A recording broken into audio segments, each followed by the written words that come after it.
You're listening to Soap Dirt, the latest in television entertainment news. Hey, Days of Our Lives fans, I've got your weekly prediction editions.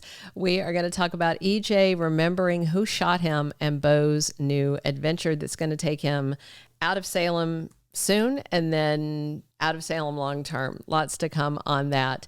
It's Belinda from Soap Dirt, and we've got predictions for Bo and John, for Bo and Hope, for Reckell and EJ, for Holly and Tate, and for Chad, EJ, and Kat. If you're not following us, please click subscribe. Let's get into it. Our first prediction, Bo gets worse and John gets better, and then things are going to flip around. So on Monday, Bo is getting a reunion with his long dead son, Zach, just as Hope, Sierra, and Sean are trying to rally around him.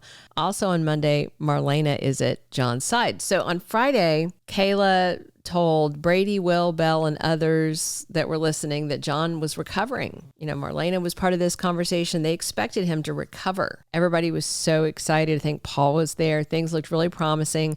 John's family felt relieved. We also heard that Bo was responding to the Versavix treatment and it looked good. But then this coming week, with Bo getting a reunion with his dead son, Jack, that's a big red flag that he may actually flatline and go to the other side. You know how on days when they have those heavenly reunions with people in their lives that are long dead, whether it's loved ones or rivals, whatever, is generally in some sort of heavenly state where they're about to cross over, you know, the whole go towards the light thing.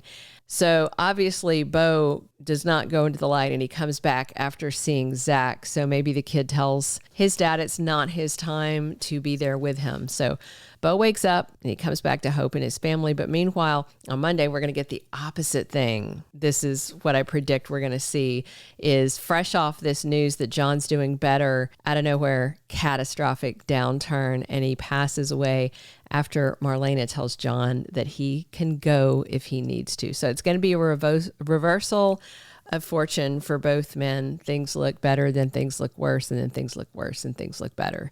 And then at the end of it all, Salem gets both really good news and really bad news about these two men.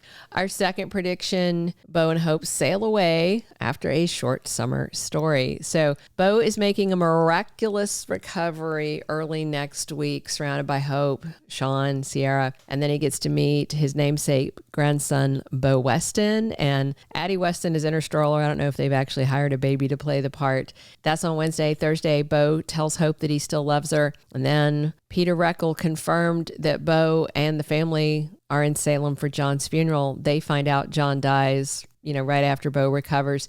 Everybody's devastated. And then hot on the heels of Bo's miraculous comeback from the coma and sepsis, they are packing off, heading to Salem. And we've been promised a Bo and Hope story from Official Day Spoiler, so Sierra won't stay too long. Our leaker said Bo and Hope are going to have this great summer adventure after the funeral, and their stay in Salem will be longer than, you know, you might expect, longer than some of the other people that stay around, but shorter than you want.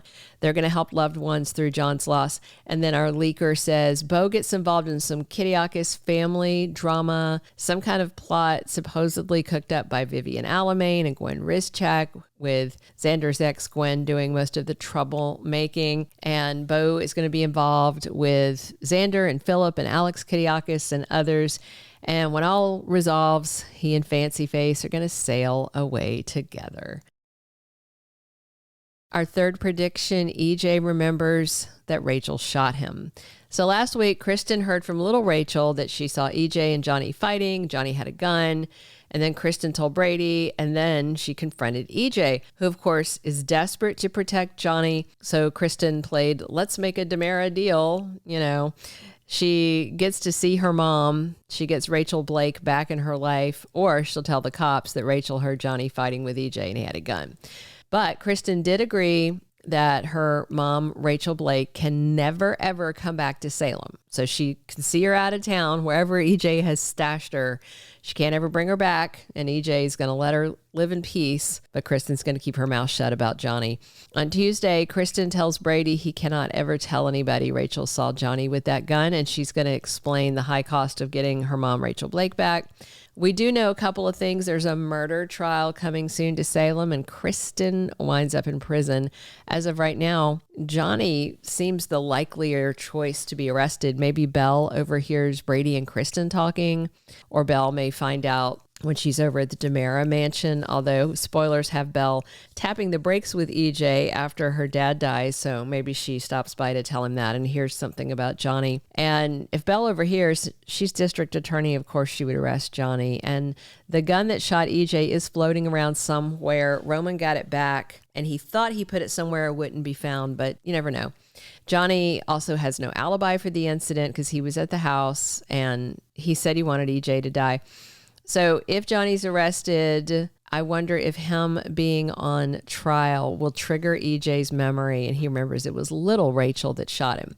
Since we know Kristian winds up in Statesville prison, she may cut another deal with EJ, saying that she'll go down for her daughter's crime. Our fourth prediction, John's death reconciles Tate and Holly. So on Thursday, Tate is devastated over John's death and Holly's comforting him.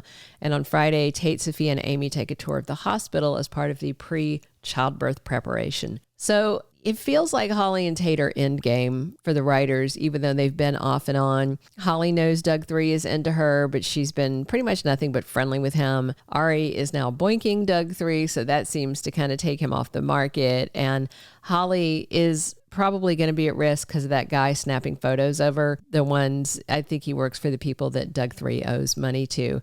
So grief over John's death and Sophia pushing back and putting the baby up for adoption are big life changes for Tate, and Holly is comforting him. We'll see. Doug 3 may stop hitting on Holly now that he has slept with Ari and they plan to keep seeing each other. So maybe Tate and Holly get swept up in emotion and make love again. If not now, maybe after the debt collectors do something bad to her, and Tate and Doug 3 may work together to save her. Our fifth and final prediction, Jennifer and Belle's reactions push Kat towards EJ and away from Chad. So on Tuesday, Belle takes that step back away from EJ after her dad, John Black, passes away. Then on Thursday, Jack and Jennifer are back for John's funeral. That's the same day Chad and Kat do their date thing. And on Friday, Jennifer is outraged about Kat and Chad's date and them getting friendly, and she vents to Jack, and she may also lay into Chad. So Abigail's parents finding out about the date may make Chad feel really guilty,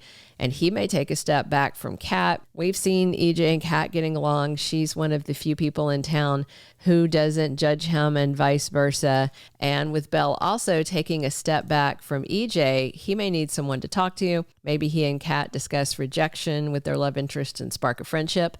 By November, based on some behind the scenes photos, it looks like Kat, Chad, and EJ might be in some sort of triangle. So that may kick off this coming week.